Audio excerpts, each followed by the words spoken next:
Every institution involved in this story has now issued a statement. St. Andrew's Chapel excommunicated the Nichols. The Nichols responded publicly. SAC defended itself. Stephen Adams spoke.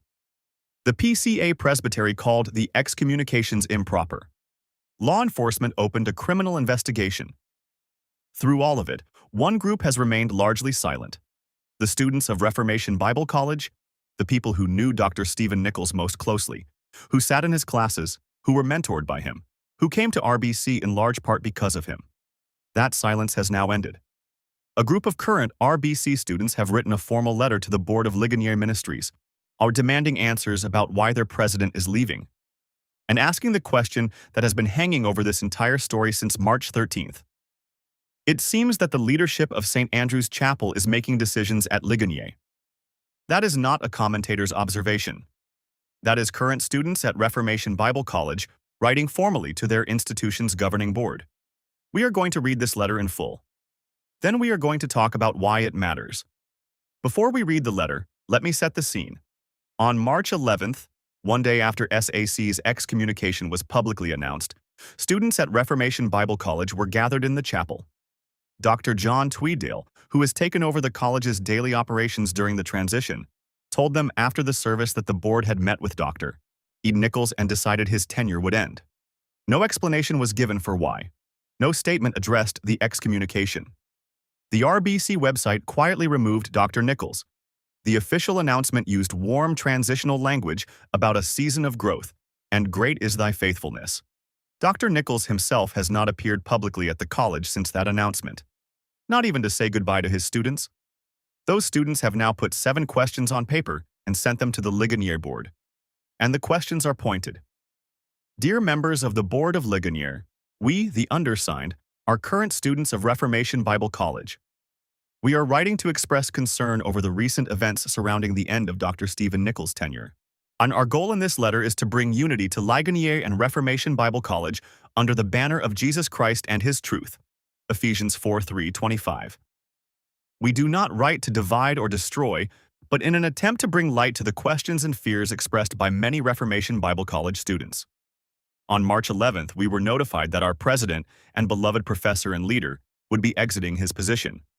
Dr. John Tweeddale, after chapel service, stated that the board had met with Dr. Stephen Nichols and decided for his tenure to end. Therefore, we direct this simple question to the board. Why is Dr. Nichols no longer our president? Let us be clear before going any further. We are not asking for the details of the church discipline case concerning Dr. Stephen Nichols, nor are we asking for a public statement on any of the affairs of St. Andrew's Chapel. As students, we recognize that the church's internal affairs are not our issues to adjudicate. We are simply asking for clear information concerning our president. Here is a list of direct questions for which we are seeking answers that would clarify this issue. 1. Did Dr. Stephen Nichols resign by his own choice, or was he asked to resign? 2. If he did resign by choice, why hasn't Ligonier clearly communicated that decision, instead saying only that his tenure will end and immediately removing him from the website? 3. If he did resign by his own choice, why has he not once appeared publicly since that moment, not even to say goodbye to his students? 4. If Dr. Nichols was asked to resign by the board, what reasons was he given? R. 1 Timothy 5:19-20. 5. Did this decision have anything to do with Dr. Nichols' excommunication from St. Andrew's Chapel? 6. If so, why was he asked to resign when others under church discipline remain in positions of leadership at Ligonier? That is, Dr. Burke Parsons remaining on the board of directors while being under the discipline of the PCA? 7. What specific information can you give us about the process or details of this case to help reestablish trust in the personnel decisions of Ligonier and RBC?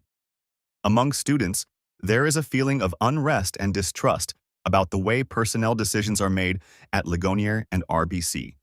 It seems that the leadership of St. Andrew's Chapel is making decisions at Ligonier. We students fear that we or our faculty could be reprimanded, blacklisted, or even expelled if we speak up about what we see as issues. Please help us allay these fears. Please, in the vein of the scriptures and our Reformed traditions, bring the truth to light. John 3:21, Leviticus 5:1, Zechariah 8:16-17, Psalm 119, 163. We are seeking a student-wide announcement clarifying these issues and answering the simple questions posed in this letter. May the Lord watch over Ligonier and Reformation Bible College and bless them, the undersigned students. That is a remarkable document. Let me walk through what these students are actually asking, because each question cuts to a real and unresolved issue. Questions 1 through 3. Resignation or removal? The students are asking what the rest of the reformed world is also asking. Did Dr. Nichols choose to leave? Or was he pushed out?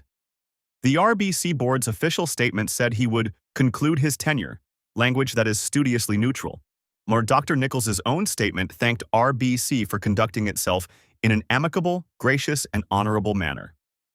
That language is consistent with either a negotiated departure or a voluntary one. But the students raise a compelling point. If Nichols chose to leave, why was his profile removed from the website almost immediately? Why has he not appeared at the college even once since the announcement? These are not the signs of a peaceful, planned retirement. These are the signs of a rapid institutional severance. Question 4. The 1 Timothy 5:19-20 standard.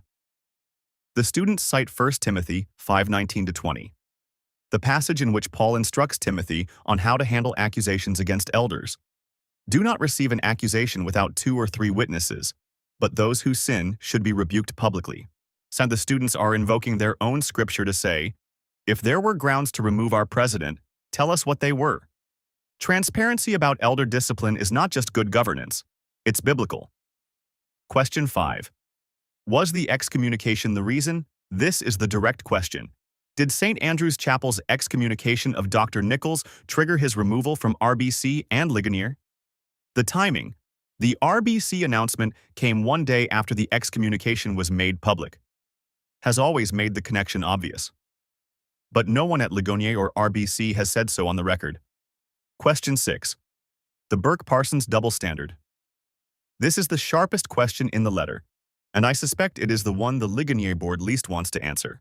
The students are pointing out that Burke-Parsons, who was found guilty on 3 charges by the Central Florida Presbytery and suspended from ministry, remains on the board of directors of Ligonier Ministries. He is currently under active denominational discipline. But Stephen Nichols, who was excommunicated by an independent church that the denomination itself has called without jurisdiction, for charges that were never adjudicated on their merits, was removed from his position. Why does one man's church discipline end his career at Ligonier, while another man's church discipline results in no institutional consequence? That is not a gotcha. That is a legitimate question about institutional consistency. And it sits at the very heart of what accountability means for an organization that presents itself as a steward of Reformed orthodoxy. Question 7. Trust. The students close by naming something that goes beyond procedural fairness. They say there is a feeling of unrest and distrust at RBC about how personnel decisions are made. And then they say this. It seems that the leadership of St. Andrew's Chapel is making decisions at Ligonier. That sentence is extraordinary. These are not outside critics or bloggers. These are enrolled students, people who chose to spend their money and their years at this institution, saying out loud what many observers have privately concluded, that SAC, despite being an independent church with no formal authority over Ligonier or RBC, appears to be exercising informal control over personnel at both organizations. And they say they are afraid of being reprimanded, blacklisted, or expelled for speaking up. That is a serious accusation about the institutional culture at a Reformed Bible college. And it deserves a serious answer. As of this recording, the Ligonier board has not publicly responded to the student letter. The RBC announcement said nothing about the reasons for Nichols' departure. The Ligonier letter to supporters from CEO Chris Larson thanked Nichols for his service. No statement from either organization has addressed the connection between the excommunication and the personnel decision. Burke-Parsons remains listed as a Ligonier teaching fellow and board member. Dr. Nichols' 700-plus podcast episodes, his videos, and his Table Talk articles remain on the Ligonier website, which at least suggests the organization has not disavowed his theological work. But the question of why he was removed from leadership, and who made that decision, and under what circumstances, remains unanswered. And now the students of his own college have formally put that question on record. There is something significant happening in this student letter that goes beyond the immediate question of Dr. Nichols. These are students at a Reformed classical college, trained in Scripture and in the confessional tradition. And they are writing, with careful biblical citations and measured language, to say, "The institution we trusted is not behaving transparently, and we are afraid to say so." That is the culture of institutional fear that the church accountability movement exists to name and oppose. Not just the abuse, not just the cover-up, but the environment that prevents people from speaking. Where faculty fear blacklisting, where students fear expulsion, where questions are treated as threats. The late R.C. Sproul founded Reformation Bible College to train students in Reformed theology and the historic Christian faith. He founded Ligonier Ministries to fill the gap between Sunday school and seminary. He wanted people to think clearly, to know Scripture, to hold institutions accountable to truth. His students, the students sitting in the college he built, are now invoking his tradition to demand accountability from the institution that bears his legacy. That is an extraordinary moment, and the Ligonier board owes them an answer. This is our latest update in our ongoing series on St. Andrew's Chapel and the Ligonier Network. We have an active source contact with this story and will continue to report as developments unfold. The student's letter is now public. The Ligonier board has a choice to make: respond with transparency or let the silence speak for itself. If you are a student at RBC, a faculty member, a donor to Ligonier, or a member of any PCA church, you have a stake in how this is answered. Churches and institutions that hold themselves to the standards of Scripture should be willing to be held to those standards by their own people. Subscribe if you haven't already. Drop your thoughts in the comments below. And as always, more to come.